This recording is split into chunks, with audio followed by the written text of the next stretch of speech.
ये बात चलती है कि ये मोदी दी एडमिनिस्ट्रेटर है। अब अगर आप मोदी द पॉलिटिशियन के बारे में बात करूं तो जो पोलराइजेशन हमारे सोसाइटी में है वो हर इलेक्शन में उभर कर आती है, जाति के नाम पर हो या धर्म के नाम पर हो। कोई ना कोई किस्सा जरूर हो जाता है इलेक्शन से पहले। तो मोदी दी एडमिनिस्ट्रेटर आपने बता दिया आपने क्या क्या किया है, मोदी द पॉलिटिशियन नहीं कर पाया है अभी तक। पहली बात है कि भारतीय जनता पार्टी, उसका मंत्र है सबका साथ, सबका विकास, सबका विश्वास और सबका प्रयास। हमने हमारे इन सिद्धांतों को कभी बदला नहीं है। आपने मेरे मुंह से सैकड़ों बार इसको सुना होगा और मैं तो देख रहा हूं इन दिनों दुनिया के देश भी मेरे इस वाक्य का अपनी भाषा में ट्रांसलेशन करके सुनाते हैं कि मोदी इन सिद्धांतों पर काम करते हैं। और इसलिए हम मानते हैं कि सबका साथ यही हमारा मंत्र रहा, हम करते हैं। समाज व्यवस्था तो है ही है, इसको तो कोई नकार नहीं सकता है।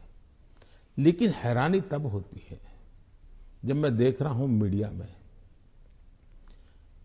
हम समाज को कोई दबा कुचला वर्ग हो उसकी चिंता हमको करनी चाहिए, क्यों नहीं करनी चाहिए। लेकिन हम कहेंगे भाई इस समाज में अगर पंथ के आधार पर देखें तो इस संप्रदाय में इस प्रकार की जाति व्यवस्था का वर्णन करेंगे और इस समाज में हम कभी नहीं करेंगे। क्या वहां भी समाज के और वर्गों में जातियां नहीं हैं, ऊंच नीच नहीं है, वहां पर बैकवर्ड नहीं। अब जैसे मेरे यहां गुजरात में मुस्लिम संप्रदाय में मैं समझता हूं कि 70 जातियां ऐसी हैं जो ओबीसी हैं और मेरे गुजरात में जब मैं था उनको ओबीसी की कैटेगरी में बेनिफिट मिलता था। लेकिन कभी मैं मीडिया में नहीं देख रहा हूं कि भाई वहां कितने ओबीसी को टिकट मिला, वहां कितने पिछड़ों को टिकट मिला, कुछ नहीं। तो ये इस प्रकार की राजनीति कौन करते हैं जी? क्या इसे बाहर आना चाहिए कि नहीं आना चाहिए? हम टिकट देंगे तो भी जाति के आधार पर बंटवारा शुरू कर देते हैं, इसी भाषा में वर्णन करते हैं। किस जाति का कितना वोट मिलेगा ये भी कह रहे हैं। हम ये सारी भाषा को बदलना चाहिए और इसलिए सबका साथ सबका विकास हम उसी मंत्र को लेकर के चलना चाहते हैं, ताकि हमारा मत है कि देश की एकता देश को आगे ले जाने के लिए बहुत आवश्यक है। पर जो अल्पसंख्यक हैं वो दरार में गिर जाते हैं, वो जो फिशर्स होते हैं उनमें गिर जाते हैं। जो वो आपने तो कई सारे उदाहरण दे दिए जहां पर वो जैसे आपने कहा कि कार्ड यहां पर भी इस्तेमाल हो सकता है, वहां पर भी इस्तेमाल हो सकता है, बहुत सारी योजनाएं हैं। लेकिन जब ऐसे पोलराइजेशन की जो किस्से हो जाते हैं तब क्या होता है, मीडिया में भी आ जाता है। और जब मीडिया में आता है minorities are not safe in India, international media में भी आ जाता है। जो पूंजी निवेश करना चाहता है बाहर बैठ के वो सोचता है यहां पॉलिटिकल अनरेस्ट है, मैं क्यों यहां पर पैसे लगाऊं। तो एक आज विश्व में भारत ने अपनी एक अच्छी पहचान भी बनाई है और वो मीडिया की ताकत से भी आगे निकल गई है। अब जहां तक मीडिया का सवाल है, वो क्यों ऐसा करते हैं, किसके कारण करते हैं, किसके लिए करते हैं, किसके कहने से करते हैं, किसके दबाव में करते हैं, ऐसे विषयों पर मेरा टिप्पणी करना उचित नहीं है।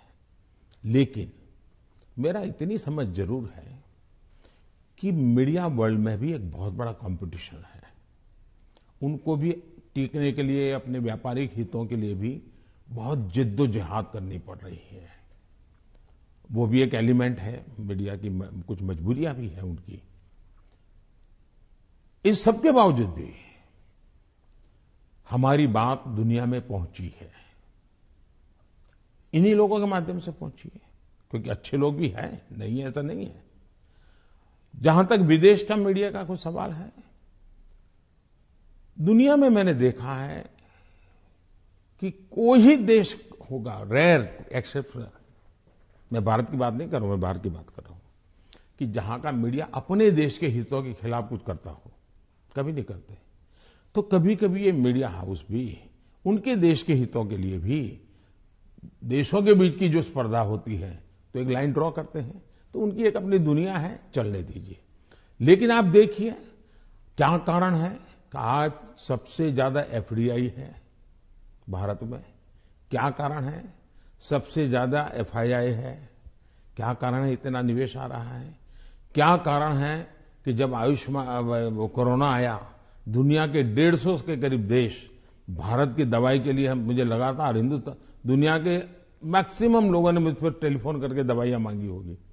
तो भारत की प्रतिष्ठा है तभी तो कर रहे हैं। और इसलिए ये जो हम 24 घंटे हेडलाइन के भरोसे राजनीति करते हैं उनकी मजबूरियां होगी। मैं तो दुनिया के लोगों के सामने सत्य लेकर के जाता हूं, सच्चाई पहुंचा के रहता हूं और दुनिया को भारत की तरफ आकर्षित कर रहा हूं। और पीएलआई स्कीम अभी अभी हम लाए, कितना बड़ा रिस्पांस मिल रहा है जी, कितना समर्थन मिल रहा है।